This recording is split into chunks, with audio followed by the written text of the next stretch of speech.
¿Cómo se originó el universo? ¿Cómo surgió nuestro planeta en la inmensidad espacio-temporal del cosmos? ¿Cuál es nuestro origen como especie humana? ¿Tiene nuestra existencia algún propósito? ¿Qué nos depara el futuro? Son algunas interrogantes que, como habitantes de este pequeño punto azul en el universo, nos hemos hecho alguna vez, y cuya respuesta trasciende a la eternidad. Fortalezcamos nuestra fe en estos tiempos de incertidumbre, conociendo qué dice la revelación sobre nuestros orígenes y nuestro destino.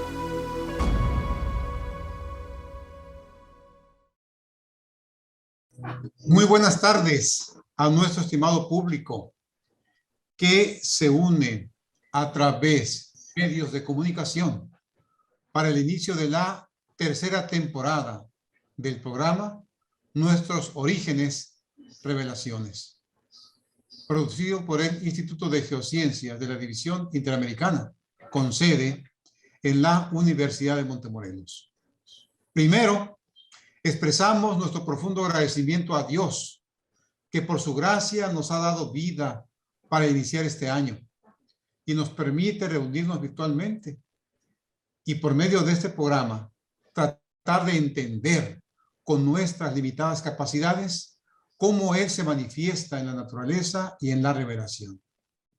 Agradecemos también al público que a lo largo y ancho de la división interamericana y otras latitudes se unen cada sábado para disfrutar de las ponencias que diferentes expertos de nuestra iglesia comparten con nosotros. Recordemos que uno de los objetivos de este programa es instruir a los diferentes públicos sobre cómo la ciencia y la religión correctamente entendidas nos conducen hacia Dios, que es la fuente de todo conocimiento. El orador de esta tarde, quien inaugurará la tercera temporada del programa, es el doctor Antonio Cremades, un conocido nuestro de mucho tiempo. Él tiene un doctorado en Ciencias Biológicas por la Universidad Nacional de Valencia, España. También tiene un profesorado en religión por la Universidad Adventista del Plata. Doctor Cremades, es un privilegio tenerte con nosotros esta tarde. Las ponencias que nos has dado siempre son muy instructivas. Así que, doctor, esta tarde estamos seguros que Dios te va a usar otra vez para instruirnos en esas áreas tan interesantes de la ciencia y la religión. Te cedemos la palabra y te escuchamos. Qué bueno que tenemos la ocasión de poder encontrarnos de nuevo en torno a la palabra de Dios y a la naturaleza, esos dos libros a través de los cuales Dios se revela. Entonces, abrir los dos libros es como usar la mano derecha y la izquierda para tratar de reflexionar en torno a la verdad. Y estos dos libros que se iluminan el uno al otro, en esta ocasión vamos a estudiar un tema que me parece apasionante. Es el tema del huerto del Edén. Un relato que parece inocente, que en principio da la impresión de que nadie cree en él, se piensa que es un mito, una leyenda, que eso nunca ocurrió, que no existió tal huerto, que si el árbol de la vida era un símbolo y cosas por el estilo. Entonces lo que vamos a hacer en esta ocasión es analizar esta temática que hemos querido llamar o ponerle como título las propias palabras del libro de Génesis. Y Dios plantó un huerto en Edén. Entonces vamos a tratar de desarrollarlo.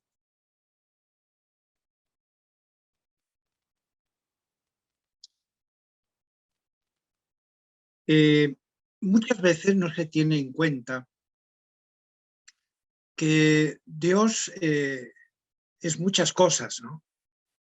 Y una de ellas es que Dios es diseñador por pura naturaleza, ¿eh? Le gusta y realiza diseños, ¿eh? Por ejemplo, Dios diseñó el planeta Tierra y todos los seres vivos que lo habitan. El testimonio lo tenemos en Génesis 1, todo el capítulo 1, pues es una narración de cómo tuvo lugar la creación de la Tierra y la de los seres vivos. Así que ahí vemos a un Dios como diseñador de la naturaleza. Pero Dios también diseña cosas tan sencillas como puede ser la ropa. En Génesis 3:21, pues se nos dice cómo después de pecar Adán y Eva, pues Dios los vistió. Y en Éxodo 28, por ejemplo, pues aparece como Dios diseñó la ropa del sumo sacerdote, la ropa de los sacerdotes, de manera que ahí tenéis a un Dios que también es capaz de diseñar ropa. Y también Dios diseñó el arca de Noé. Noé fue el constructor del arca, pero la hizo tal y como Dios le dijo que tenía que hacerla. Así que digamos que el arquitecto es Dios y el constructor sería entonces Noé. Dios diseña también el tabernáculo, de manera que le dijo a Moisés exactamente cómo debería de hacer todos los detalles del tabernáculo, con todo lujo de detalles. Si uno lee Éxodo 25, el capítulo 25, por lo tanto, capítulo 26, 27, 30, 37, ahí viene con todo detalle cómo había que construir el tabernáculo. Así que Dios lo diseñó. Y también la Nueva Jerusalén.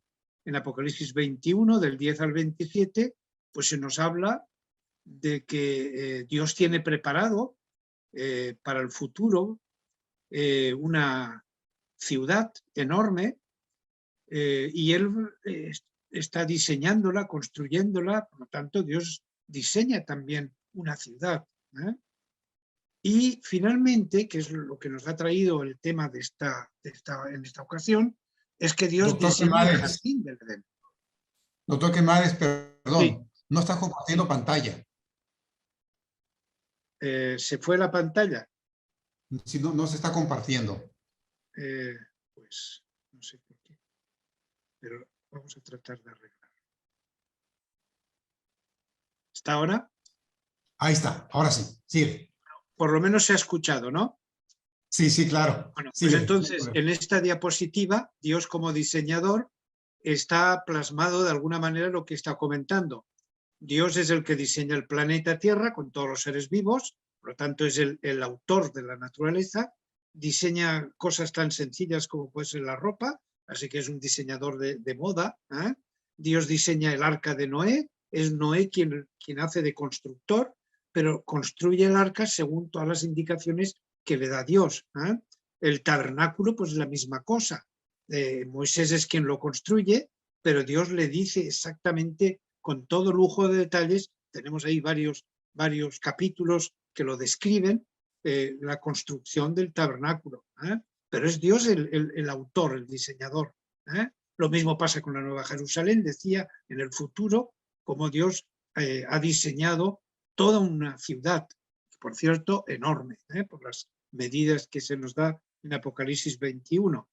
Y Dios diseña también el jardín del Edén, que es de lo que vamos a hablar en esta ocasión. Y ese es el título que yo he dado al tema. Y Dios plantó un huerto en Edén. Solamente que en este capítulo de Génesis 2, el nombre de Dios es compuesto, Yahvé, Elohim, y entonces he querido ponerlo tal y como está en el original. Y Yahvé, Elohim, plantó un huerto. Pues bueno, vamos a hacernos algunas preguntas. Por ejemplo, la creación de jardines como un universal. ¿Cómo es que nos ha dado a los seres humanos por hacer jardines, por plantar huertos, hacer parques? ¿De dónde nos ha venido esa tendencia? Entonces, en esta diapositiva se ve muy bien cómo la humanidad a lo largo del tiempo pues, ha manifestado en diversas culturas una fuerte inclinación por la construcción de jardines. Es un universal.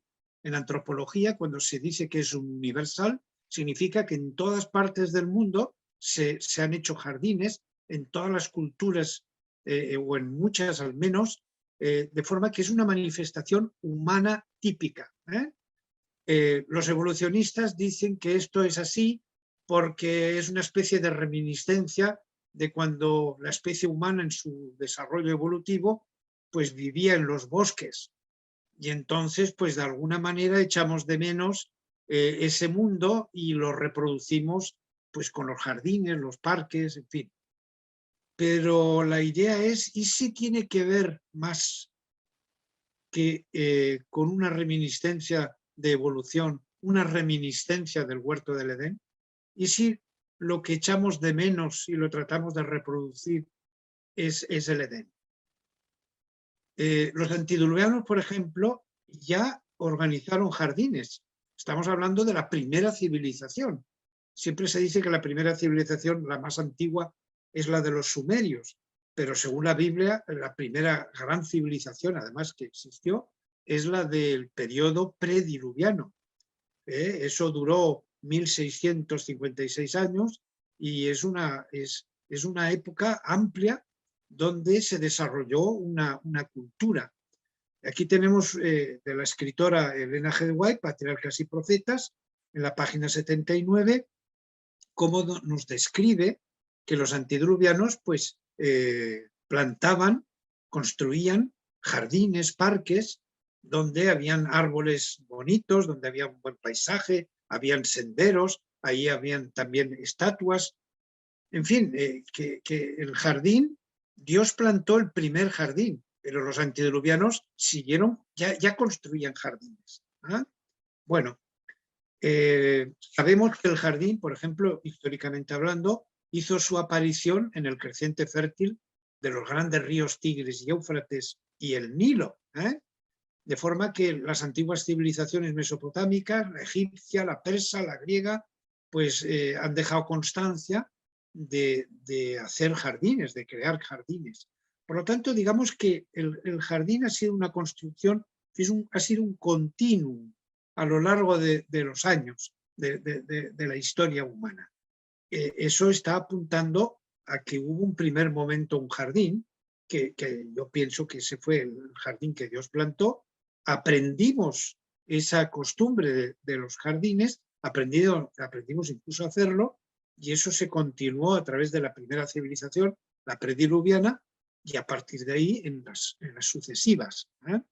Salomón, por ejemplo, ahí lo tenéis en Eclesiastés 2, 4 al 6, él dice: me planté viñas, me hice huertos y jardines, y planté en ellos árboles frutales de toda clase. Parece que es un copiar y pegar del texto de Génesis 2.8. Es decir, Dios plantó un jardín y lo llenó de árboles frutales de todas las clases, y Salomón hizo algo parecido. Pero si nos vamos a las civilizaciones mesopotámica, egipcia, por ejemplo, persa y demás, veremos el mismo hábito. Así que la construcción de jardines ha sido como una especie, un continuum desde los primeros tiempos de la humanidad. Antes de nada, hay unas palabras que quiero aclarar. Vamos a verlo. En el versículo 8 de Génesis 2 tenemos: y Jehová Dios plantó un huerto, ya lo hemos leído, Yahvé Elohim. Entonces la palabra clave es Gan, y Gan se traduce por huerto, jardín, parque, vergel. La palabra vergel es muy interesante porque implica un lugar con gran abundancia y variedad de plantas, flores, árboles. Es un huerto, un jardín, pero con mucha abundancia de vegetación de distintos tipos. La Septuaginta tradujo la palabra Gan mediante una palabra griega que es paradeisos. De ahí nosotros que a veces hablamos del paraíso, y mencionamos esa palabra para referirnos al Edén, pero eso nos viene de la Septuaginta, del griego, no nos viene del hebreo Gan. Pero es interesante que la Septuaginta, que es una traducción del hebreo al griego, esta gente entendió que Gan se puede traducir perfectamente por paradeisos. ¿Y paradeisos de dónde viene? Pues viene del persa pardes, que significa finalmente huerto, parque o jardín. Bien. En Génesis 13:10 y en Isaías 51:3, a mí me encantan los tres textos que vamos a ver. Estos dos primeros dice el huerto, hay quien lo traduce el vergel de Yahvé. Y eso me gusta, porque siempre hablamos del huerto del Edén, pero ahí lo llaman el huerto de Yahvé, y es que ese nombramiento es correcto, finalmente es el huerto de Yahvé. Yahvé es el diseñador, Yahvé es el constructor, finalmente él hace las dos cosas, no como en el tema del arca, donde Dios diseña el arca, pero la construye Noé. Aquí Dios diseña el huerto y lo construye también. Así que el título de El huerto de Yahvé, pues se corresponde. En Ezequiel 31, 8, 9, pues tenemos algo parecido. Se lo llama el huerto de Elohim. Elohim es este otro nombre con que se refieren las escrituras al Dios Todopoderoso. Así que, haciéndolo fácil, pues el huerto de Dios. ¿Sí? Y me gusta mucho el título del huerto de Dios, porque finalmente para él es toda la honra y toda la gloria, porque es el que lo diseñó y el que lo construyó. Me encanta que mencione el huerto del Edén con estos términos. Bueno, ¿y cuándo? ¿Cuándo fue creado? Bueno, pues es difícil saber en qué momento de la semana de la creación creó Dios el huerto, pero podemos especular, ¿sí? O sea, no es fácil saberlo, posiblemente no lo resolvamos, pero vamos a tratar de razonarlo un poquito. Puede ser que el huerto lo creara el tercer día, en el contexto de la creación de las plantas, pues puede ser, puede ser. En Génesis 1, cuando hace la referencia a la creación de las plantas, que tuvo lugar el tercer día de la creación, pues dice, produzca la tierra árbol de fruto, y produjo pues la tierra árbol que da fruto. O sea, está haciendo referencia a los árboles y árboles frutales, que es lo que vamos a encontrar después en el texto del huerto.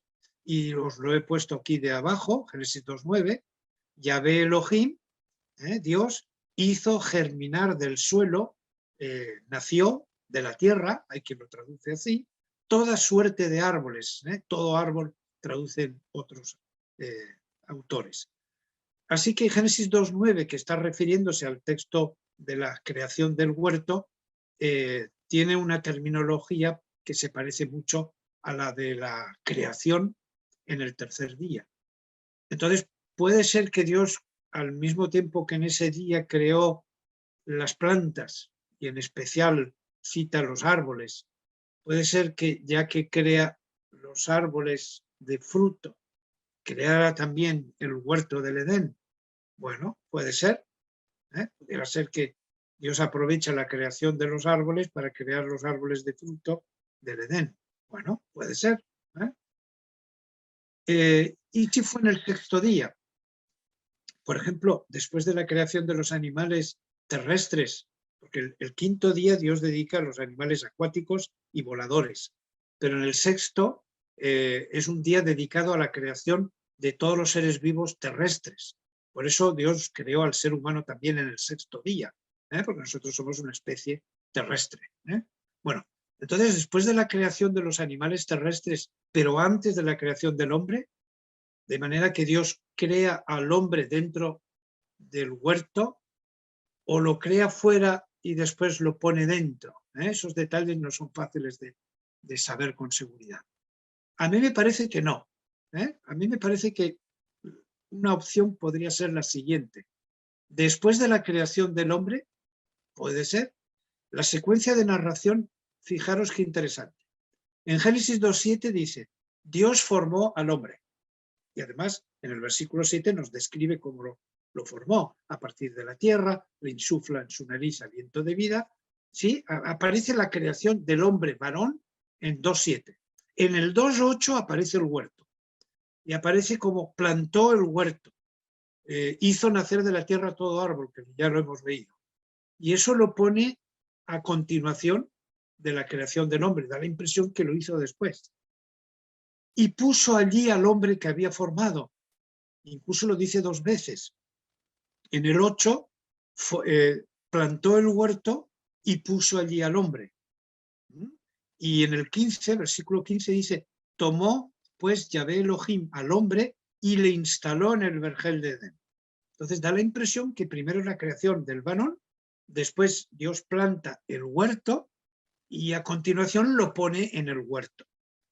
Aquí tenéis todo el texto para que veamos un poquito esto. ¿Veis en el versículo 7? Ahí aparece la formación de la creación del hombre. A continuación es cuando Elohim planta el vergel. Y a continuación, en el mismo versículo 8, colocó el hombre que había formado. Entonces, da la impresión que Dios crea al hombre, después planta el huerto y lo coloca al hombre allí. En el versículo 9 simplemente describe los árboles del Edén. Y en el 10, pues habla de los ríos del Edén. Es decir, 9 y 10 son 9, 10, 11, 13, 14, bueno, todo esto del 9 al 14 son descriptivos. Describe los árboles del Edén y describe los ríos del Edén. Pero ahí no pasa nada en ese sentido, ¿no? Salvo que del suelo salen los árboles, que en realidad pues ya lo ha dicho en el versículo 8, que plantó. Y en el 15 dice, tomó Yahvé Elohim al hombre y le instaló en el vergel. Entonces, según la secuencia narrativa, da la impresión que el huerto fue plantado después de la creación del hombre, ¿sí? Pero yo no plantearía esto como algo seguro.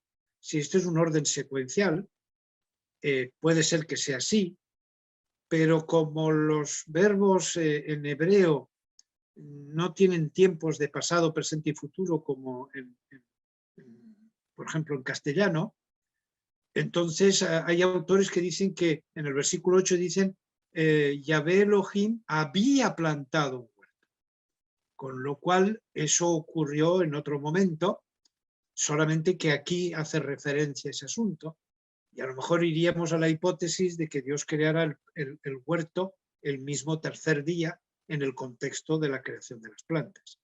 Bueno, no podemos afirmar absolutamente nada de esto, son simplemente planteamientos. ¿Dónde? ¿Dónde lo creo? Bueno, aquí tenéis 3 traducciones del versículo 8.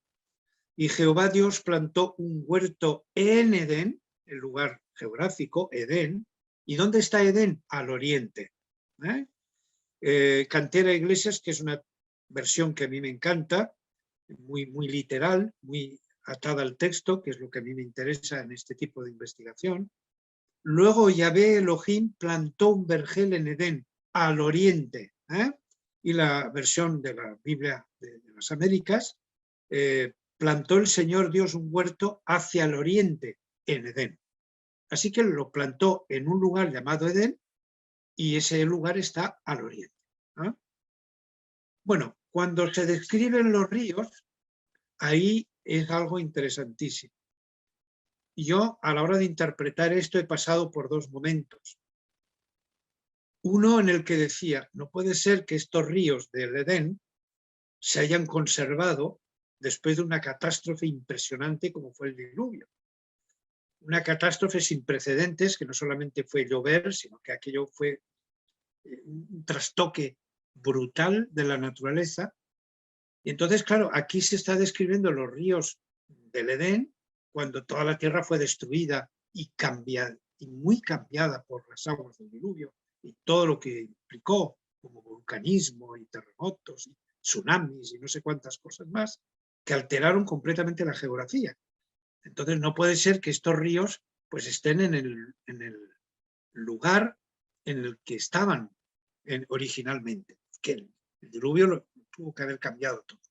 Esa era mi primera hipótesis y la mantuve bastante tiempo, hasta que caí en el detalle de que Moisés, cuando describe los ríos del Edén, está hablando de ríos que en su época se conocían y se esfuerza por decir dónde están esos ríos. Vamos a leerlo.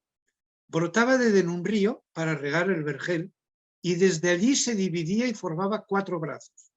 El nombre del primero de estos brazos le llama Pisón, le pone nombre.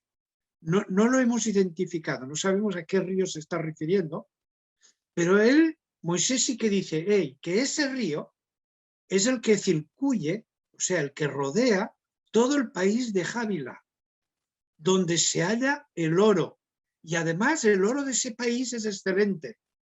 Además, también hay bedelio y piedra de Soham, que no sabemos qué es, aunque algunos traductores lo traducen por ónice.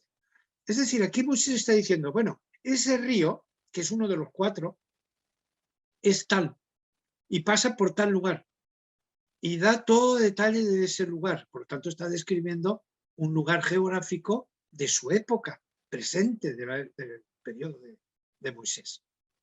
Y vamos con el segundo. El nombre del segundo río es Gijón, tampoco se ha identificado, el cual es el que circuye, rodea todo el país de Cus. Así que está mencionando por su nombre los lugares geográficos y los nombres de los ríos en presente, en la época de Moisés. Por lo tanto, esto de alguna manera ha sobrevivido el diluvio. El nombre del tercer río es Hidekel. Ese sí que se ha identificado como el río Tigris. Pero también dice lo mismo Moisés, el cual recorre el este de Asur. Es decir, los localiza. El cuarto río es Ferat, que también está identificado como Éufrates. Es decir, cuando Moisés está describiendo los 4 ramales en que se divide el río que brotaba del Edén, está dándoles los nombres de época y describe la geografía por donde transitaban estos ríos. Eso significa que esta región geográfica, de alguna manera, Dios la mantuvo, a pesar del diluvio. Elena G. White dice que el diluvio no ocurrió con la misma intensidad en todos los puntos geográficos del planeta.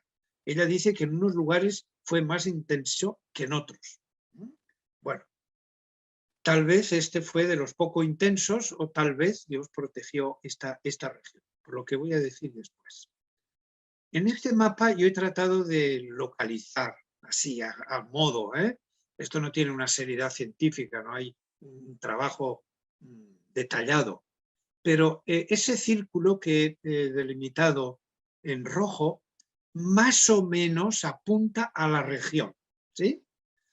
Ahí tenéis el nacimiento, si os fijáis, del río Tigris, está ahí el nacimiento del río Éufrates, que son 2 ríos que sabemos que salen del Edén, y como veis hay más ríos ahí. Veis que hay río, uno que desemboca en el Mar Negro, hay otro que desemboca en el Mar Caspio, hay más ríos, de manera que puede ser que estén los 4 ahí, tal como los menciona Moisés, solamente que hemos podido solamente identificar el Tigris y el Éufrates, pero seguramente en esa zona están los otros. Por ejemplo, el río Araxes. Yo he tenido el privilegio de visitar el valle de Ararat, y es interesantísimo ese valle, lo fértil que es increíble.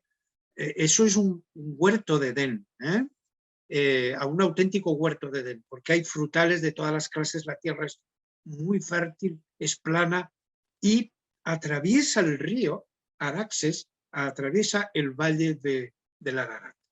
Entonces a lo mejor el Araxes es otro de los ríos, solamente que no me atrevo a afirmarlo porque no tenemos los datos suficientes. Pero fijaros una cosa interesante en este mapa. He puesto 2 puntos grandes en rojo. El de arriba, que está pegadito al círculo que hemos citado, del área posiblemente donde estuvo el Edén, ahí es donde está localizado el valle del Ararat. Ese valle que es una maravilla. Hay quien le llama un paraíso, es increíble, es enorme, fértil la tierra, tierra negra, buena, regada por agua, frutales de muchas clases, entre ellos la vid. Nunca he visto tanta variedad de vid como aquí. Y yo vengo de una tierra de viñedo. Soy original de Novelda, la provincia de Alicante, y allí uno de los cultivos importantes son las vides. Así que estoy acostumbrado a cómo es esto. Y me quedé maravillado de tantas variedades que hay allí que se cultivan de vid. Bueno, muy interesante. Pero es interesante que allí está, en ese puntito, está el Ararat, que sabemos que la región del Ararat, porque el arca no fue a parar a una montaña, sino el texto es muy claro. El texto dice Jare Ararat, y Jare Ararat significa la región, el país. El texto bíblico no apunta a una montaña, sino a una región, a una zona geográfica. Entonces es interesante que Dios condujo el arca ahí y atracó el arca en esa región. Entonces, Elena G. White, cuando habla de la zona geográfica del Ararat, ella dice que habían montañas que Dios había conservado a pesar del diluvio, ¿sí? Que no había sido trastocada esa región, sino que de alguna manera Dios conservó las montañas y demás para un fin que no viene a cuento ahora, pero ella habla de montañas y de una zona que Dios conservó a pesar de las aguas del diluvio y no fue alterado, por lo menos no mucho. Por lo tanto, eso permite pensar que estos ríos que menciona Moisés estaban en la zona original. Bueno, y luego hay otro puntito en rojo que está ahí pegadito al río Jordán. Debajo de ese puntito estaría el lago de Genesaret, por ejemplo, de Galilea, y ahí es donde está Palestina. Entonces a mí me llama mucho la atención de que es una región como muy querida por Dios, es lo que se llama la media luna fértil, donde aparecieron esas primeras civilizaciones. Ahí tenéis como una mancha en una especie de verdoso, donde está Uru, por ejemplo, Ur, donde lugar de origen de Abraham, y ahí es donde está Sumeria, donde estuvo Sumeria, la primera gran civilización que aparece, aunque para nosotros creo que no fue la primera yo creo que fue la antediluviana, pero de la más antigua que se conoce o se reconoce. Y luego veis a la parte de abajo izquierda, pues ahí está el río Nilo, que es otra región de una gran civilización que se desarrolló. Entonces, en esta región ocurrieron cosas muy importantes, como todos sabemos.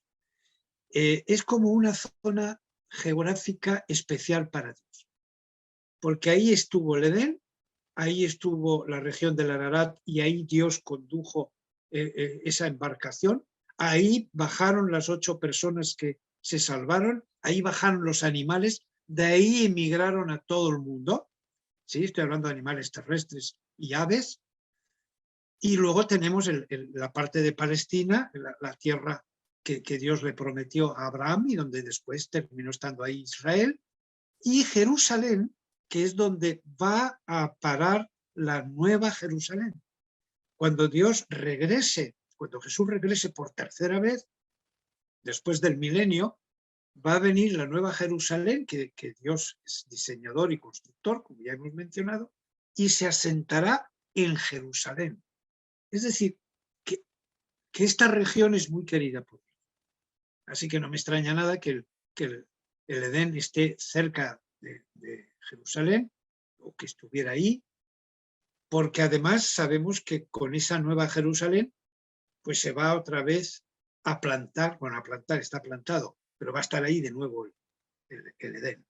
Así que es una región, yo creo que muy querida por Dios. Ahí ocurren cosas muy importantes y ocurrirán en esa zona.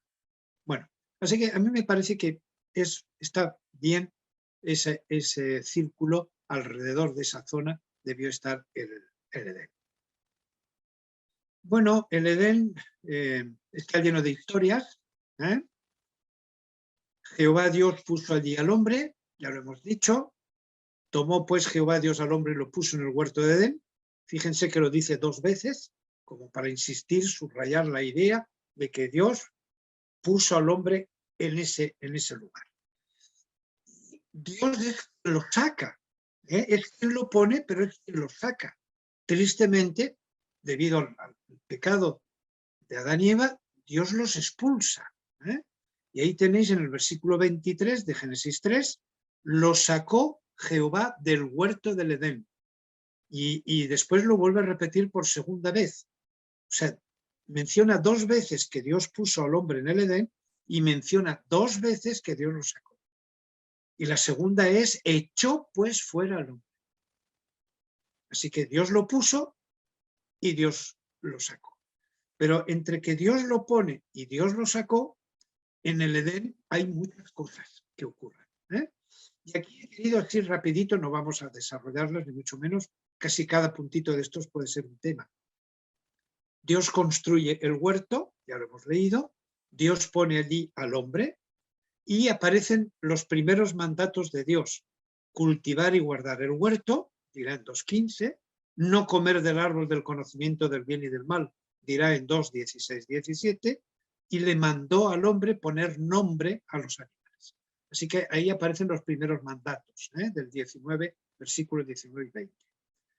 Es muy interesante que la mujer fue creada, seguramente, yo no me atrevo a afirmarlo al 100%, pero el hombre estuvo poniéndole nombre a los animales, se dio cuenta que no había ninguno de ellos que se correspondía con él, Dios lo duerme y le saca una costilla y de ahí crea ella. O sea que es muy posible que la creación del hombre fuera fuera del Edén y la creación de la mujer fuera dentro del Edén. Y después de creada la mujer, pues todos sabemos que Dios mismo se la presenta al hombre y ahí tiene lugar la primera boda y de esa manera se institucionaliza, digamos, el matrimonio como una institución. Bien. Se nos menciona el tema de la desnudez de Adán y Eva, que es muy interesante, pero lo dejamos para otro momento. Tristemente, en Génesis 3, del 1 al 20, se describe la tentación, la caída y consecuencias del pecado, con lo que todo se trastoca. Gracias a Dios de su gracia y su misericordia y por el enorme amor que nos tiene, ahí ya aparece en Génesis 3:15 la promesa de un redentor. Dios viste a Adán y Eva, que hemos dicho, de túnicas de pieles.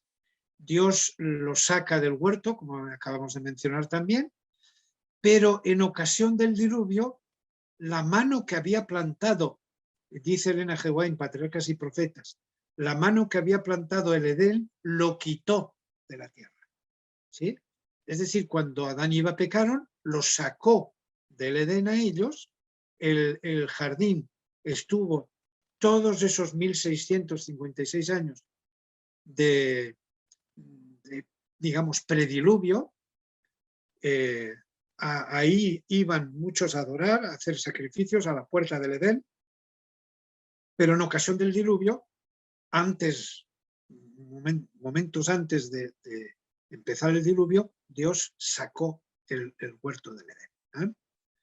Y en la tierra nueva, pues ya lo hemos dicho, pues ha de ser restaurado, más gloriosamente embellecido, dicen Patriarcas y Profetas, Elena G. White. Así que aquí tenemos las historias del huerto, desde que se construye hasta que se saca de la tierra en ocasión del diluvio y el futuro en la tierra nueva que esperamos verlo. Este tema me apasiona porque es algo que vamos a ver, ¿sí? Porque en el tema del arca, yo le he dedicado bastante tiempo a investigar el tema del arca de Noé, pero no hay futuro de esa arca. Fue y ya no es más. Pero el tema este es muy interesante porque hubo huerto y volverá a estar. De manera que para todos los que estemos en la Nueva Jerusalén, Dios quiera, vamos a poder contemplar esto que ahora vemos así muy, muy poquito, desde lejos y no tenemos demasiados datos. Pero vamos a poderlo ver, vamos a poder estar allí y poderlo contemplar. Así que, ¿qué ha sido del huerto? Pues lo que hemos mencionado hace un momento, cuando la ola de iniquidad cubrió al mundo y la maldad de los hombres trajo su destrucción por medio del diluvio, la mano que había plantado el Edén lo quitó de la tierra. Así que no estuvo ya en el Edén. Perdón, no estuvo en el diluvio. ¿Cuánto tiempo estuvieron Adán y Eva viviendo en el jardín? No sabemos. No sabemos. Algunos me preguntan, bueno, ¿y cuánto tiempo duró la estancia de Adán y Eva? Pues no lo sabemos. Pero da la impresión, por la narración, que la permanencia fue corta. Por ejemplo, no hubo hijos. Y al poco de salir del huerto los hubo. Aquí lo tenéis los textos. Mirad cómo lo dice. Los sacó Jehová del huerto del Edén, echó pues fuera al hombre. Y al poquito, en el 4, porque estos 3, en el 4 ya 1, ya dice, conoció a Adán a su mujer Eva, la cual concibió y dio a luz a Caín. O sea, al poquito de echarlos, tuvieron Adán y Eva relaciones sexuales, de ahí salió el primer hijo, el primogénito, que fue Caín, y después, fijaros en el 4.2, después dio a luz a su hermano Abel. O sea que el tiempo que debieron estar en el huerto fue muy poquito, muy poquito. En el 4.3 dice, y aconteció andando el tiempo, esta frase no se aplica en el Edén, no dice que aconteció andando el tiempo, imagínense Génesis 3, que empezara así, y aconteció andando el tiempo, pues que la serpiente, que era el animal más astuto, le dijo a Eva, no dice eso, aconteció andando el tiempo.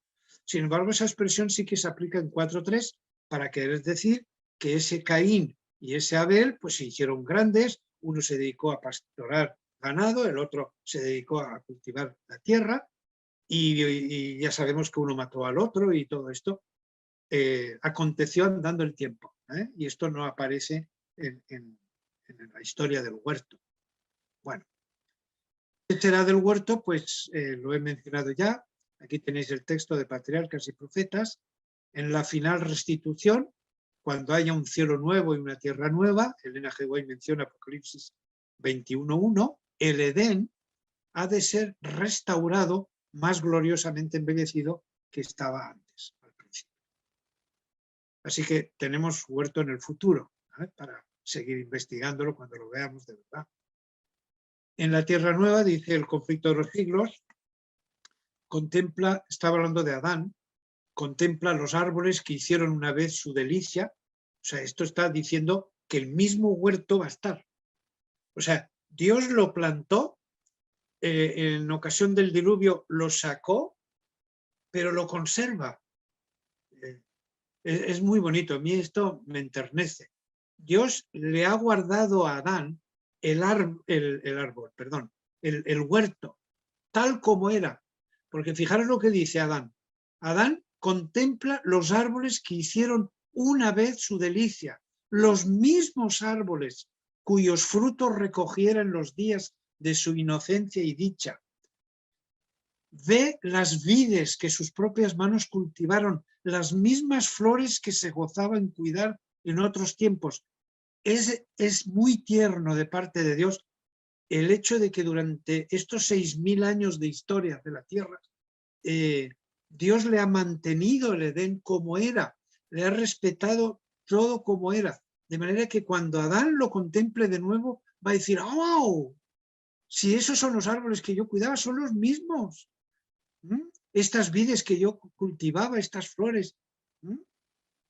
Yo creo que esto es una manera que tiene Dios de mostrar su amor, este respeto por las cosas. Su espíritu, el espíritu de Adán, abarca toda la escena. Es decir, yo me lo imagino mirando el Edén de aquí y de allá, de un lado, de otro, mirando este rincón, aquel. Seguramente pues conocía muy bien todos los detalles, no sabemos lo grande que era el Edén, pero dice que su espíritu abarca toda la escena, comprende que es en verdad el Edén, ¿sí? Restaurado y que es mucho más hermoso ahora que cuando él fue expulsado. Normal. ¿Saben por qué? Porque los árboles, los arbustos, todo ha crecido en este tiempo. ¿sí? Yo tuve el privilegio de estar en Libertador San Martín, cercano a la pandemia, 2019, y tuve la ocasión de pasear por Libertador San Martín, que es la ciudad donde se encuentra la Universidad Adventista del Plata, y yo la conocí pues, cuando los árboles de sus calles eran más pequeños. Y ahora cuando regresé, en el 2019, los árboles estaban preciosos. Además tuve la ocasión de ir en otoño y estaban, es que no se puede describir, con esos colores amarillos de la hoja de los árboles caducifolios y algunos rojizos. Estaba precioso Libertador San Martín. Claro, yo dejé los árboles más pequeños y cuando retorné, pues eso era un encanto para la vista. Así que yo me imagino que los árboles, claro, pero estarán más grandes, estará todo más bonito. Y se menciona cómo el Salvador lleva a Adán al árbol de la vida, toma su fruto y se lo ofrece para comer. Bueno, eso va a ser increíble. Y nosotros, pues nunca vimos el Edén ni el huerto, pero vamos a tener la ocasión de verlo y además recorrer el Edén con Adán, ¿no? Decir, oye, ¿y esto? Y ahí nos va a contar todo lo que no sabemos sobre el huerto. Nos va a contar qué cosas pasaron, qué cosas vivieron. Bueno, bueno. ¿Por qué? La pregunta, ¿por qué? ¿Por qué un huerto? ¿Por qué Dios crearía un huerto? Bueno, por amor. ¿No se lo creen? Patriarcas y profetas. Miren lo que dice Elena G. White. Todo lo que hizo Dios tenía la perfección de la belleza, todo. Es decir, la tierra estaría preciosa, todo el planeta precioso, recién creado, recién salido de las manos de Dios. Bueno, como diseñador, amante de la belleza, dice que tenía la perfección de la belleza. No podemos imaginarlo.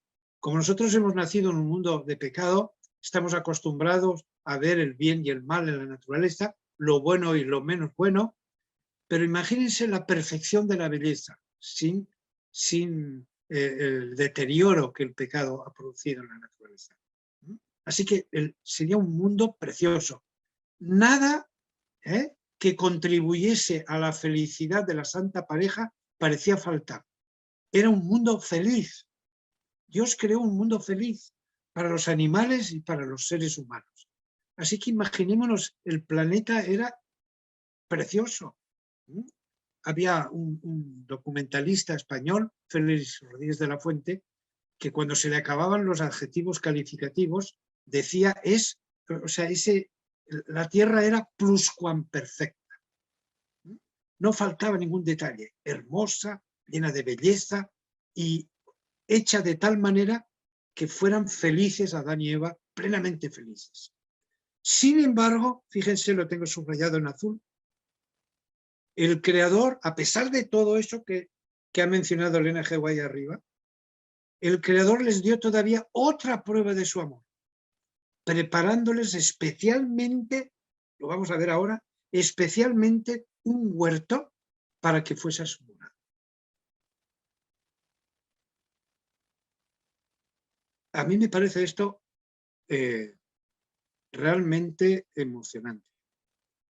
Un planeta delicioso, bello, hermoso, no faltaba ningún detalle para que Adán y Eva se realizaran como personas, fueran felices, pero no se quedó ahí, sino que además les prepara, y además me gusta esta palabra, especialmente.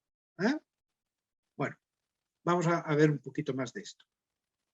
¿Qué significa esto de especialmente? Bueno, en primer lugar, una naturaleza transitable. O sea, la naturaleza silvestre, pues las plantas crecen como bien les parece, ¿sí? Pero una naturaleza cultivada, como es la de un jardín, de un parque, un huerto, permite al ser humano disfrutar más de la naturaleza. A ver si me explico. La naturaleza en estado silvestre crea unos paisajes preciosos, pero para transitar por los bosques, por ejemplo, o sus selvas, es intransitable por las lianas, la cantidad de vegetación que se mezcla, se une, mientras que la naturaleza cultivada presenta un estado tal de la naturaleza que te permite disfrutarla. Puedes pasear entre ella. A mí me gustan mucho los bosques, de la naturaleza es una de las partes que más me gustan, y a veces me he metido con toda la ilusión en un bosque para disfrutarlo y no he podido transitar por él, por la cantidad de arbustos y cosas que se mezclan y no te dejan caminar.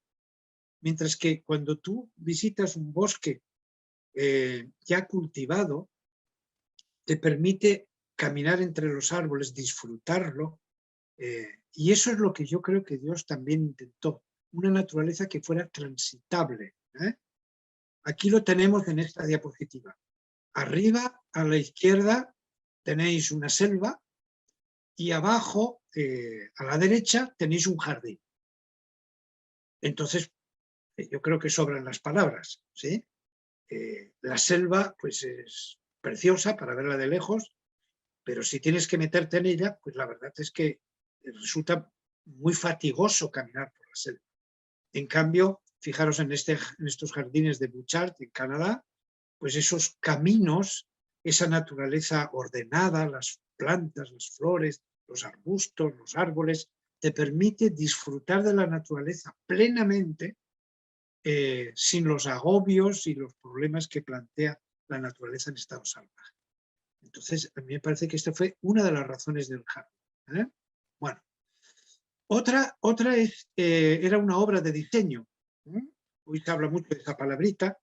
Bruno Munari, que es un diseñador, decía: el sueño del diseñador es el de llegar a proyectar un objeto que desarrolle plenamente sus funciones prácticas y estéticas. Este tipo de coherencia se encuentra también en la naturaleza. ¿Qué quiere decir esto? Simplemente esto, que el diseño tiene dos componentes, para hacerlo sencillo: un componente funcional y un componente estético. Por ejemplo, ahí tienen un carro. Pues ¿para qué necesitamos un carro? Pues es una máquina de transportar. Es decir, yo necesito que el carro me lleve de un sitio para otro, que vaya a una cierta velocidad y que tenga una serie de prestaciones que yo necesito. Esa es la parte funcional. Pero también quiero que el carro sea bonito. El componente estético es importante. Pues hay algunos que nos gusta un color o nos gusta otro, un modelo u otro modelo, por esta forma, aquella otra. Es decir, necesitamos el componente funcional en un diseño, es decir, que me sirva como carro para transportarme, pero al mismo tiempo que el carro sea bonito. Ahí tenéis un sillón. Pues ¿para qué va a servir un sillón? Para sentarme. Necesito el componente funcional, sino ¿para qué tengo un sillón? Pero buscamos que sea un modelo, pues que sea estético, que vaya con el salón, el color, las formas. Es decir, que en el diseño encontramos siempre los dos componentes, que sirva y al mismo tiempo que sea bonito. Por eso se le llama belleza funcional, ¿sí? Ese carro y ese asiento, ¿no? Son bonitos, pero al mismo tiempo tienen que ser funcionales, que me sirvan, pues, el sillón para sentarme y el carro para transportar. Bueno, bien. Los árboles del huerto, fijaros qué interesante. Génesis 2:9. Dice: había Jehová Dios hecho nacer de la tierra todo árbol. Lo hemos leído ya. También el árbol de la vida en medio del huerto y el árbol del conocimiento del bien y del mal. Está hablando de los árboles del Edén, ¿verdad? Todo árbol, significa árboles de distintas clases, y dos por su nombre, el árbol de la vida y el del conocimiento del bien y del mal. Fijaros lo que hemos leído del diseño. Árboles bonitos y buenos para comer. Os he puesto ahí el concepto de diseño que hemos puesto antes. Había Jehová Dios hecho nacer de la tierra todo árbol. Pero fijaros lo que dice: agradable a la vista y bueno para comer. Agradable a la vista, componente ¿qué? Estético. Y bueno para comer, componente funcional. Es decir, árboles que me servían para alimentarme y al mismo tiempo eran bonitos. Como veis, Dios sigue, digamos, las normativas, los principios del diseño. Elena G. de White lo adorna y dice: el Señor plantó árboles de todas clases en ese jardín para brindar utilidad y dar belleza. Fijaros qué interesante. Brindar utilidad, es decir, el componente funcional, es decir, que sirven para alimentar, y dar belleza, que sean hermosos. Algunos de ellos estaban cargados de exuberantes frutos, de suave fragancia, hermosos a la vista, sabrosos al paladar. Siempre lo estético y lo funcional.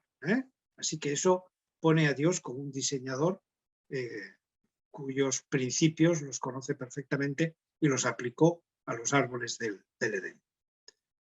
Bueno, pues aquí tenemos árboles hermosos. He querido poner el cerezo, ¿no? El cerezo es que es un árbol, cuando está en floración, como lo tenéis en la fotografía, pues es de una hermosura y belleza, es un espectáculo, ¿sí? Y ahí tenéis en un rinconcito la flor del cerezo, que es una flor muy sencilla, es hermosa, yo la veo hermosa, pero cuando está junto con cientos de ellas, forma un árbol realmente muy bonito. Pero son buenos para comer, porque el cerezo después da cerezas. Esas flores, cuando son polinizadas, pues se transforman en fruto y da cereza. Así que tenemos un árbol que es muy bonito y al mismo tiempo produce alimento que es bueno para comer. ¿Sí? Como veis, los dos componentes del diseño. Incluso la fruta. Ahí tenéis un puesto en un mercado de fruta. Fijaros la de variación de fruta que hay, formas y colores distintos.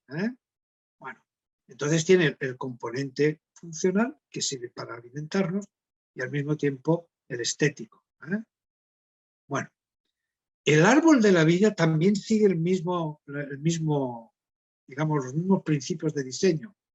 Fijaros lo que dice Elena G. White. El árbol de la vida aventajaba en gloria y esplendor a todos los demás árboles. Es decir, el árbol de la vida contenía esa fruta, que se describe ahí como lo veis, esa especie de manzanas de oro y plata, que tenían el poder de perpetuar la vida, así que imaginémonos el componente funcional tan importante del árbol de la vida, pero también era bonito. Y como el componente funcional era muy importante, nada menos que proporcionar la perpetuidad de la vida, pues también el componente estético estaba acorde. Así que el árbol de la vida era un espectáculo, era el más bonito de todos los árboles. Y el árbol de la ciencia del bien y del mal también sigue los principios del diseño. Vio la mujer que el árbol era bueno para comer, componente, por lo tanto, funcional, y que era agradable a los ojos, componente estético. Es decir, hasta el árbol de la ciencia del bien y del mal era un árbol bonito y bueno para comer. Algunos se creen que ese árbol estaba prohibido porque tenía alguna cosa. Hasta Adán y Eva creían que era venenoso, no sé cómo lo pensaban, pero no, era bueno para comer. Era bueno para comer. La serpiente lo comió, no le pasó nada. Bueno, ahora, el jardín como obra de arte. Esto es lo supremo. Miren, aquí tenemos un concepto de arte. Tanto la teoría de la expresión, esta es una artista, Cynthia Freeland, que escribe un libro, pero esto es arte, y ella dice, porque hay dos teorías, tanto la teoría de la expresión como la cognitiva sostienen que el arte comunica. El objetivo del arte es comunicar.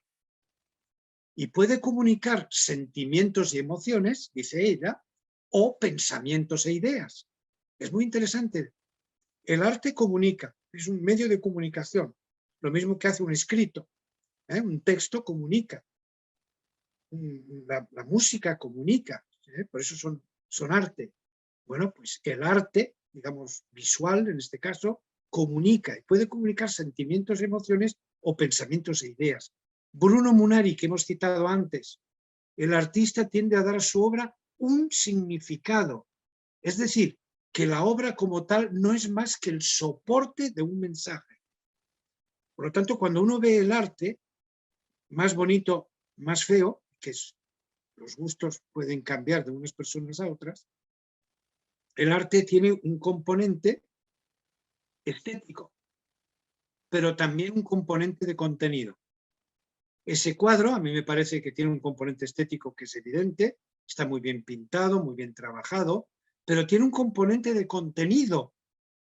Y es que contiene emoción, sentimientos. Yo no puedo dejar de mirar ese cuadro sin sentir algo.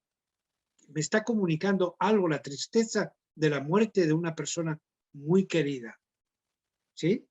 Entonces está transmitiendo una emoción, un sentimiento, pero al mismo tiempo está transmitiendo una idea, un mensaje. Si se ven por la abertura de la cueva, ahí está la cruz. Es triste por la muerte, pero hay una esperanza en la cruz. Y a través de Cristo tenemos la posibilidad de volver a vivir. ¿Sí? Es decir, está transmitiendo emoción, sentimiento, la tristeza de la muerte, y al mismo tiempo está transmitiendo la idea, el mensaje de que hay un redentor, hay una salvación y hay una promesa de una resurrección. ¿Eh? Bueno, pues entonces el jardín es una obra de arte. No solamente es bonito porque las florecitas, los pasillos, los arbolitos, sino el jardín transmite, comunica. Gente que ha trabajado en el tema del jardín, Santiago Beruete hizo toda una tesis doctoral sobre el jardín y la publicó en 2 tomos, le puso un nombre distinto a cada tomo, pero es la misma tesis. Él dice, un jardín es una obra de arte. El jardín constituye sobre todo una obra de arte viva, y me encanta esta expresión, un texto vegetal, un texto que se ofrece a la lectura de la sensibilidad y de la inteligencia. Es decir, un verdadero jardín comunica. Es como un texto que uno lee. Fernando Carunto concibe el jardín como una forma de conocimiento y expresión del pensamiento. De ahí que su diseño represente una ocasión para mostrar su particular visión del mundo y el medio para traducir sus ideas a un lenguaje plástico. Es decir, el autor de esa obra de arte llena el jardín de conocimiento y de pensamiento, que nosotros tenemos que interpretar como un texto. Santiago Beruete de nuevo. Las escenografías de un jardín o de un parque dan lugar a una gran densidad simbólica y carga emocional, transformando el paisaje en un discurso filosófico. Si el jardín es un sitio bonito y ya está. Los verdaderos jardineros, los auténticos jardineros, no son los que crean un paraje donde uno pasea y qué bonito es esto y qué bonito, sino tienen contenido, ¿sí? Ideológico. Al descifrar los mensajes ocultos en esas representaciones, el paseante se siente tocado en lo más profundo y le embarga una emoción que se parece mucho al asombro que, según Aristóteles, hizo nacer en los seres humanos el deseo de hacerse preguntas. Es decir, un verdadero jardín provoca a la mente y al pensamiento a hacerse preguntas. ¿Sí? No es solamente un lugar de placer por lo bonito del espectáculo, sino es un lugar también de hacerse preguntas. Los filósofos griegos, los mejores momentos de plática y creación de pensamiento lo hacían en jardines. Por ejemplo, a Platón le gustaba mucho pasear por un jardín para disertar con sus discípulos, porque en ese entorno la mente se siente inspirada. Bueno, hay muchas cosas que podemos decir. Simplemente os paso rápido. Cada jardín, de los grandes jardines importantes del mundo, transmite un mensaje y depende de cuál es la religión de trasfondo, cuál es el pensamiento del creador del jardín. Así es el jardín. Los jardines chinos, como este, o como este, pues son jardines diferentes que, por ejemplo, en los jardines japoneses. Fijaros qué belleza de colorido en otoño. Esos árboles están plantados ahí adrede. El jardinero sabe de qué color se ponen cuando venga el otoño para dar esta impresión. Fijaros la combinación de los rojos de los árboles con el edificio, el puente. Es decir, está muy trabajado. El jardín no es cualquier cosa donde uno planta cosas bonitas, sino son cuadros. Y esos cuadros apuntan a un contenido.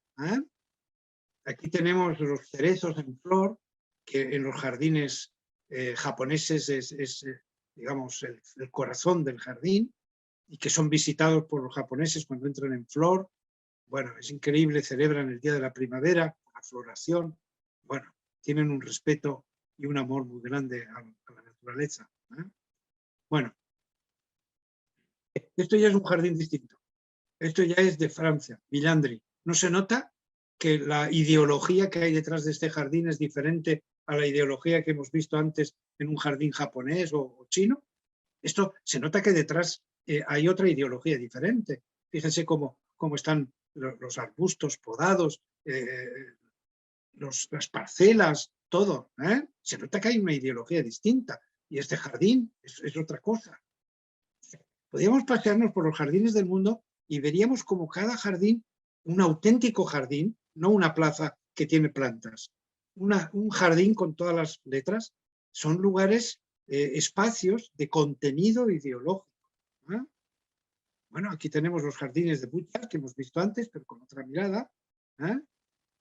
Estos jardines de Keukenhof, en Holanda. Yo les cuento aquí rapidito una experiencia en estos jardines. Fuimos a visitarlos, hicimos un viaje fin de curso, están en Holanda, como tenéis ahí escrito. Entonces hicimos un viaje fin de curso, estuvimos visitando Bélgica y pasamos a Holanda. Y llevamos a los alumnos a que vieran este jardín, si no, eso hubiera sido imperdonable, que no los hubiéramos llevado. Estamos hablando de alumnos adolescentes, ¿sí? De prepa, ¿de acuerdo? No estamos hablando de universitarios. Cuando ellos vieron estos jardines, nos venían a los profesores que los acompañábamos y nos decían, ¡wow! Dice, no sé cómo podré describir a mis padres esto cuando regrese. Dice, parece el Edén. Salió de varios de ellos, sin ponerse de acuerdo, el jardín del Edén. Dice, debió ser algo así. Pues sí, debió ser algo así. Una obra de arte. Dice lo que dice, o que decía este autor del siglo XVII, como el jardinero, así es el jardín. Y el propio Beruete, en su libro, dice, tal y como es el jardín, así es el jardinero. Es decir, detrás del jardín está el jardinero, pero cuando hablo del jardinero no es el cuidador, sino el creador de ese jardín, el que lo ha diseñado, el que ha pensado cómo hacerlo, el ideólogo que está detrás de un jardín. ¿Sí? Yo sueño que alguna vez habrá un jardinero adventista que sea ideólogo y que sea capaz de crear en una universidad adventista, en el campus, un jardín que de alguna forma contenga la ideología, digamos, adventista. Porque como el jardinero, sí es el jardín. Así que imagínense cómo sería el jardín del Edén. No lo podemos ver, porque ya no está aquí. Habrá que esperar al futuro para verlo. Pero como el jardinero, así es el jardín. Es decir, como Dios, como es Dios, así va a ser el jardín. El jardín nos va a hablar de Dios. Esa es la cosa. Bueno, era un lugar sagrado. Vamos a pasar muy rápido esto porque el reloj ya se ha movido más deprisa de lo que yo quisiera.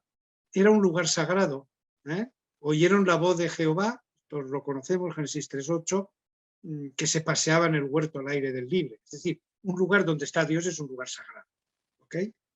Y en Éxodo 3 pues, se nos presenta un caso muy interesante cuando Moisés se acercó a aquella zarza que estaba ardiendo y no se quemaba, y es cuando Dios le dice, tú no puedes aparecer aquí así como te parezca.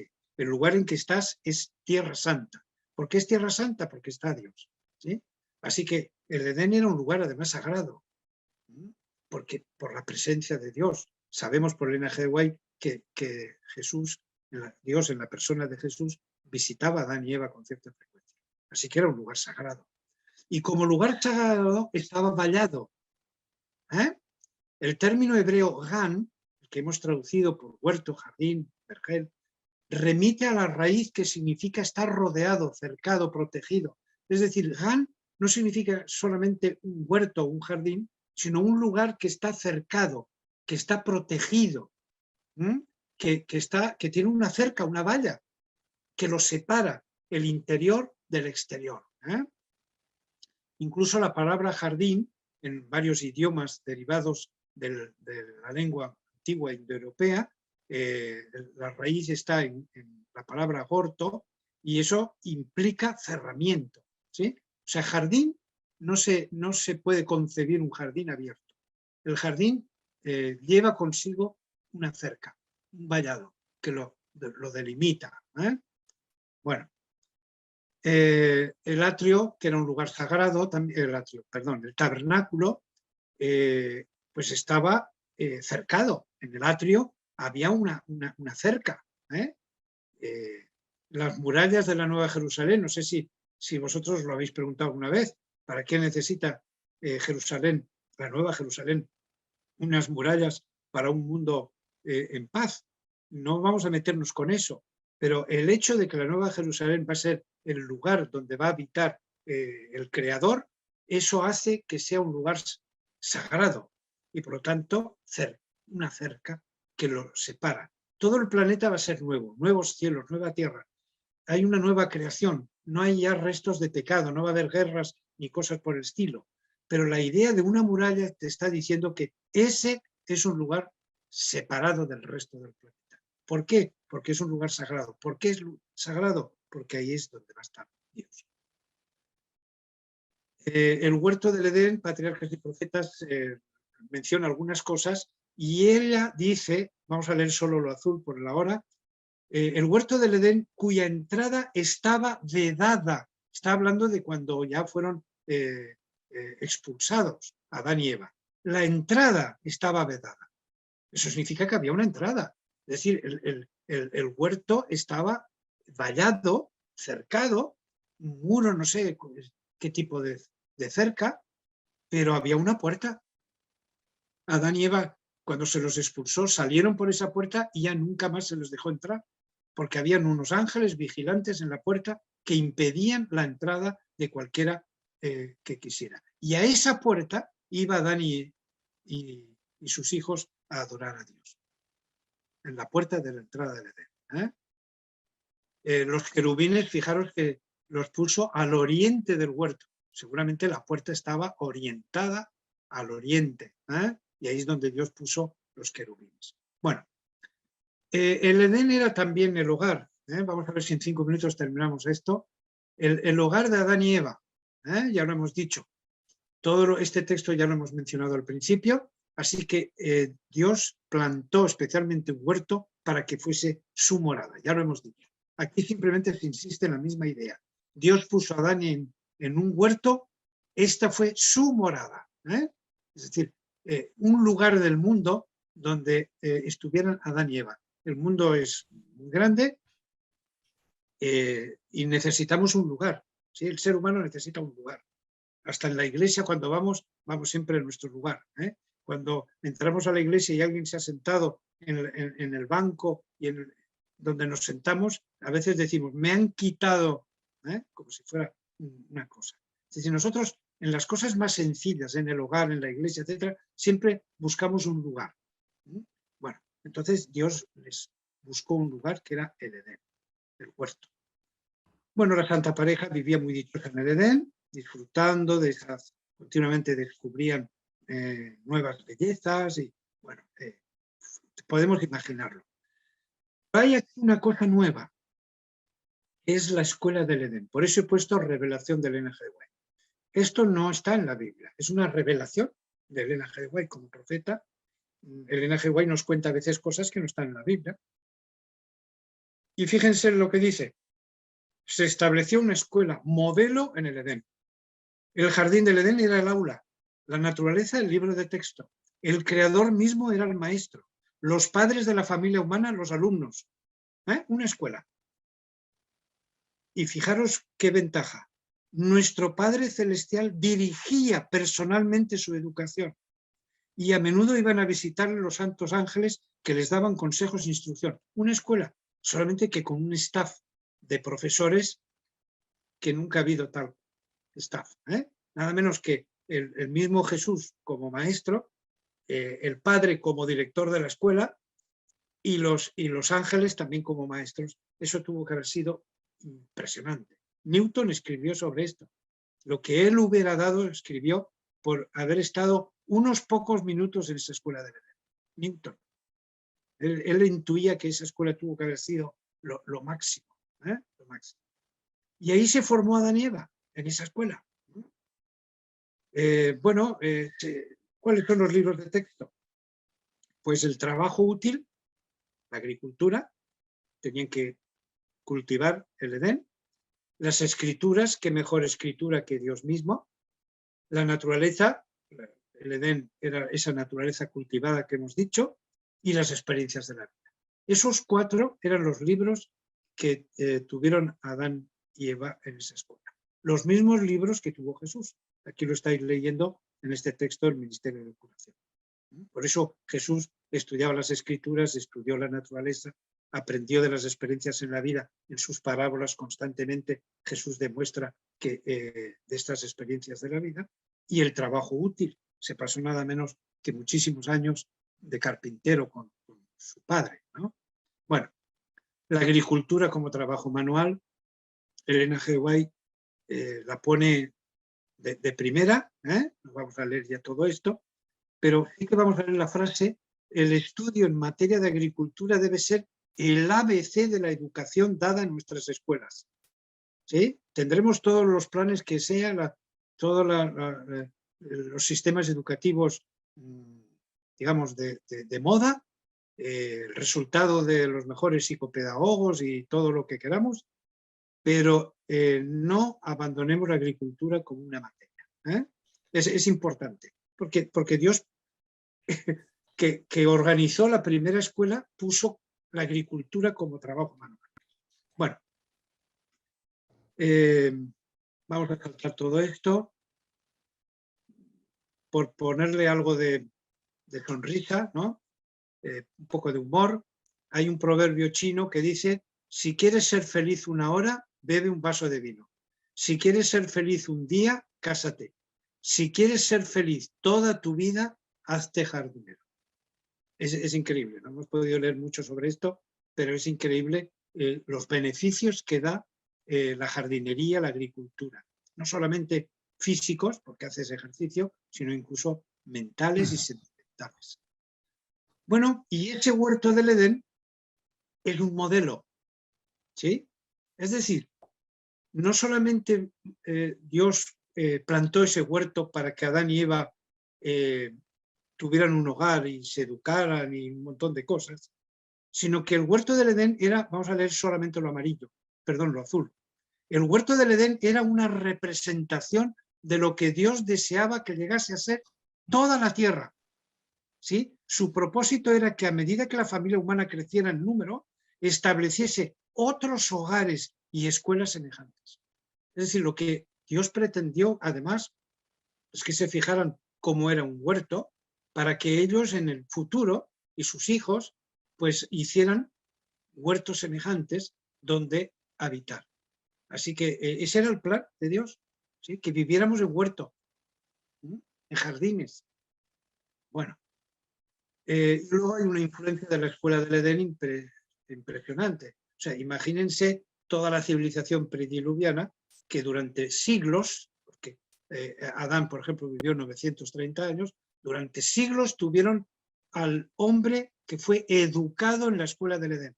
Eso es como hablar, si yo pudiera decir, oigan, que yo soy un doctor en biología, pero por Oxford, la Universidad de Oxford, o la Universidad de Cambridge, ¿no? Es decir, cuando uno procede de una gran universidad, pues es una maravilla, ¿no? Uno presume. Pues imagínense lo que sería presumir que yo fui formado en la escuela del Edén. A mí me enseñó el mismo Jesús, a mí me enseñaron los ángeles. Entonces imagínense todo ese conocimiento, Adán lo transmitió a los de la civilización prediluviana. Estamos ya terminando. Esta es la siguiente diapositiva y ahí cerramos. Génesis 4 es una demostración de las consecuencias de la escuela del Edén. ¿Sí? Es decir, los evolucionistas dicen que el ser humano pues, pasó por varias etapas, como es el paleolítico, el neolítico, la edad de los metales.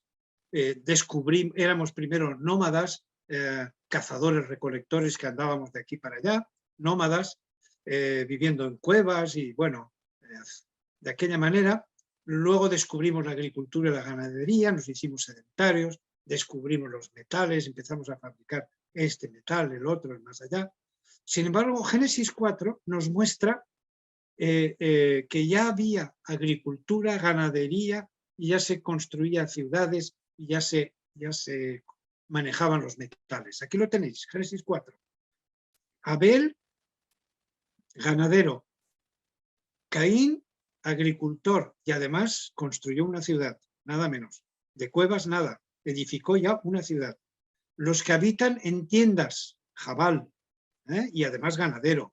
Jubal, padre de todos los que tocan el arpa y la flauta, es decir, la música desde el comienzo de los tiempos. Tubal-Caín, artífice de toda obra de bronce y de hierro. Es decir, Génesis 4 es una evidencia de la escuela del Edén. Porque la civilización prediluviana avanzó muy rápidamente. No empezó desde cero. Adán y Eva fueron creados a imagen y semejanza de Dios, con unas capacidades impresionantes, pero no sabían nada. No habían tenido padres que los educaron. No había habido una sociedad, no había habido una escuela. No, o sea, tenían un cerebro impresionante, recién salido de las manos del Creador, pero había que educarlos. Por eso la escuela era necesaria e imprescindible para Adán y Eva. ¿Sí? Y entonces, fruto de ese trabajo de la escuela del Edén, Génesis 4. Bueno, y terminamos con esta diapositiva. El cielo es una escuela, todo el cielo. Su campo, o sea, el universo. Su campo de estudio, el universo. Su maestro sigue siendo el ser infinito.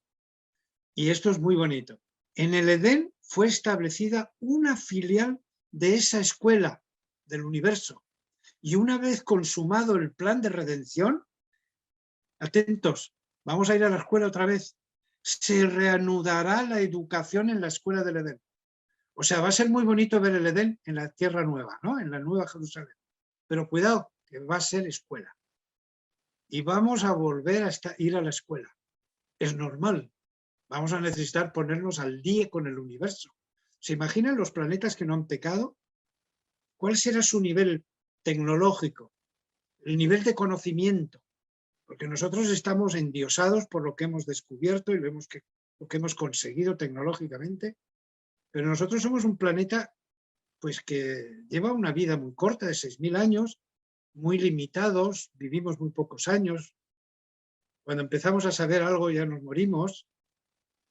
Severo Ochoa, uno de los grandes investigadores que ha tenido España, pues le hicieron una entrevista a sus 80 y tantos años y le preguntaron, bueno, ¿y cómo ven las cosas? Dice, pues qué pena que soy ya tan viejo y pronto me moriré cuando estoy empezando a entender de qué va esto. ¿Sí? Entonces, ¿cómo serán los planetas que no han pecado? ¿Por dónde andarán? ¿Cuál será su nivel tecnológico, el nivel de conocimiento? Entonces necesitaremos de nuevo la escuela.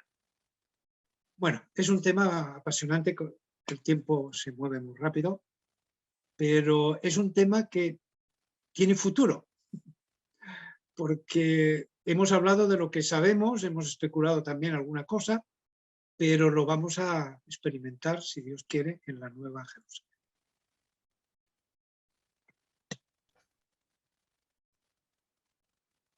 Muy bien, doctor Quemades, muchas gracias por su tema.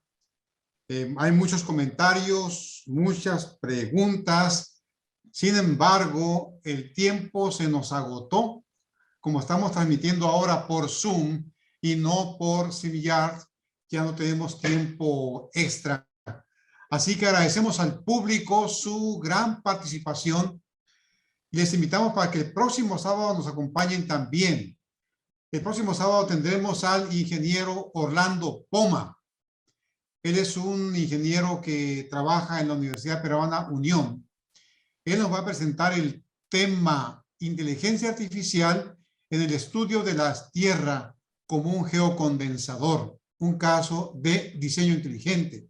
Así que los invitamos para que, igual que ahora el próximo sábado, también estén con nosotros a las 3 de la tarde, tiempo del centro. Y el tiempo que me queda, 5 minutos, vamos a utilizarlos para hacer algunos anuncios. Aquí tenemos algunos de los oradores que tendremos en las siguientes conferencias. Tenemos al doctor Santiago Gómez, que también nos hablará desde España, al doctor Nelson Vera Villamizar desde Colombia, él es un astrónomo de nuestra iglesia, al maestro Ismael Chablé de aquí de la universidad, a nuestro amigo el doctor Roberto Biaggi, un gran orador también, un gran paleontólogo. En marzo tendremos al doctor Ronald Nalin del Geoscience Research Institute, al doctor Carlos Zambra, al doctor Ben Closen y varios más que estaremos presentando estas pláticas que nos instruyen en la relación ciencia y religión, la doctora Rosario Acantún, el maestro Adolfo Montalvo, el doctor José A. Barrera, es un doctor en geofísica por la UNAM, un gran convencido también de la creación, el doctor Víctor Solís de la UNAV, la doctora Betania Siviero, ella es brasileña, pero trabaja en Loma Linda University, una gran profesional, el doctor Gutiérrez Roblero de Lindavista, y el maestro Andrés Álvarez, un estudiante en doctorado en química de la UNAM. Y tendremos al doctor José Cardé, un gran biólogo en la iglesia también, al maestro Fabián Figueroa de Bolivia, al doctor Celedonio García desde España y al doctor Harvey Alférez ahora desde Southern University en Estados Unidos. Así que tenemos una pléyade de conferencistas que estarán compartiendo con nosotros su conocimiento. Así que los invitamos para que cada sábado estén con nosotros. Y no quiero perder la oportunidad también de presentar a quienes hacen posible esta transmisión cada sábado. Tenemos en la pantalla al maestro Tennyson Chiray. Hola, Tennyson. Tennyson, él es brasileño, pero está aquí en México y es un apasionado de transmitir a través de este programa los conceptos de ciencia y religión. Es siempre estar pendiente de que todo funcione bien. Tennyson, gracias por tu apoyo, gracias por tu ayuda y por estar convencido de este ministerio. También tenemos al ingeniero David Cárdenas. Él también nos apoya cada sábado con la transmisión.